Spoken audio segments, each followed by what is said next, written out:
নমস্কার, 7 EPIC news নেটওয়ার্কে আপনাদের স্বাগত। জেলা জুড়েই চলছে দুষ্কৃতী তাণ্ডবের ঘটনা। এবার গভীর রাতে ঘরের ভিতরে ঘুমন্ত এক গৃহবধূকে লক্ষ্য করে জানলা দিয়ে গুলি চালানোর ঘটনা ঘটল।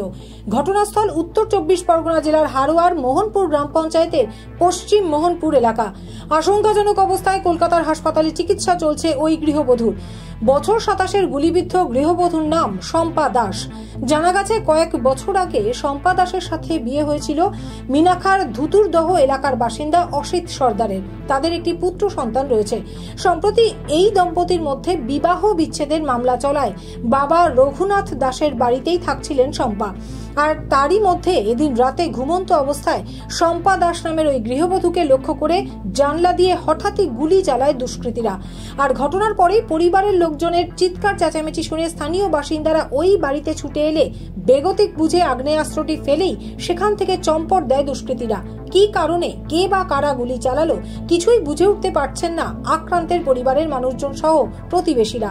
তবে যে বা যারাই এই ভয়ঙ্কর ঘটনার সাথে জড়িত তাদের উপযুক্ত শাস্তির দাবি জানালেন তারা। এর আগে কোনোদিনও মোহনপুর অঞ্চলে এ ধরনের ঘটনা ঘটেনি। তীব্র আতঙ্কে ভুগছেন তারা। শুনুন কি জানালেন আক্রান্ত গৃহবধূর কাকিমা সুজাতা দাস। কাল রাত্রে আমরা শুয়ে আছি, হঠাৎ মাত্র দেখি জানলা থেকে কেউ ডাকছে। এবার বলছি দেখো তো কে ডাকছে। এবার তখন 2টো বেজে গেছে, তা দেখছি না, আমার স্বামী বলছে কে ডাকছো। তখন আমার যা বলছে কি ও ঠাকুরপো আমি। তা হচ্ছে কি হয়েছে, তো বলছে কি ওই একটু বেরিয়ে আসো না। তো বলছে কেন, বলছে একটু বেরিয়ে আসো, শম্পার গুলি লেগেছে। তখন উনি হকচকি উঠে পড়েছে, যেহেতু ঘুমোচ্ছিল। এবার উঠে তারপর গামছাটা পরে ওইভাবে লাইট টাইট না নিয়ে অন্ধকারে বেরিয়ে এসছে। অন্ধকারে বেরিয়ে গেছে, মানে যে স্পটে জিনিসটা হয়েছে সেখানে গেছে। যাবার পরে ওইখানে যে ওই ঘটনাটা দেখে আমাকে এসে সংবাদ দিয়েছে যে শম্পা সত্যিকারের গুলি লেগেছে। তখন আমি এসে ওই সামনে বসে আছি। কটা গুলি লেগেছে? তা আমি তখন দেখলাম বলছে গুলি লেগেছে, তারপরে শুনলাম একটা গুলি লেগেছে। যখন বের করে নিয়ে এসছি লেগেছে পেছনে এই জায়গাটা গুলিটা লেগেছে। তাও হ্যাঁ তাও আমরা বলতে পারবো না, যেহেতু শুয়েছি, পাখা চলছিল তো শব্দে বুঝতে পারিনি।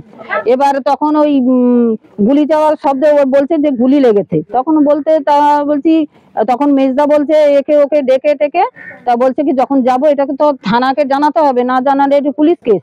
থানাকে জানিয়ে বলছে কি ওইভাবে গাড়িতে করে নিয়ে যাও, থানাকে জানিয়ে একবারে নিয়ে ওই ডাক্তারখানা দেখো, আগে তো জীবন বাঁচুক বলে নিয়ে বেরিয়ে গেছে। এর আগে কি এই ধরনের ঘটনা ঘটেছে? না, এসব কিছু ঘটেনি।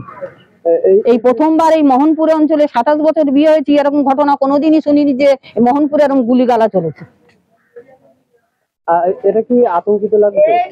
আতঙ্কিতই তো লাগছে, হঠাৎ মাত্র একটা মেয়ে শুয়ে আছে, তার পেছন থেকে জানলা থেকে গুলি মারবে, এটা তো আতঙ্কিতই। সেটা আমরা বলতে পারবো না, কেন যেহেতু আমরা কারুর প্রতি সন্দেহ নেই না। আমি ওর কাকি, আমি চাই যে সত্যিকারের দোষী সে শাস্তি পাক। কে গুলিটা করলো? মেয়েটা এখন ওই নার্সিং হোমে আছে। স্বামী এবং স্ত্রীর মধ্যে অশান্তি জেরেই কি এই ঘটনা, নাকি এর পিছনে অন্য কোনো কারণও রয়েছে? পুরো ঘটনার তদন্ত শুরু করেছে হারোয়া থানার পুলিশ। কে বা কারা গৃহবধূকে গুলি চালালো, ঘটনার সাথে জড়িতদের খোঁজে তল্লাশি চালাচ্ছে পুলিশ। এহেন ঘটনার জেরে তীব্র আতঙ্কে ভুগছেন স্থানীয় বাসিন্দারা। হারোয়া থেকে শান্তনু বিশ্বাসের রিপোর্ট, 7 এবিক নিউজ নেটওয়ার্ক।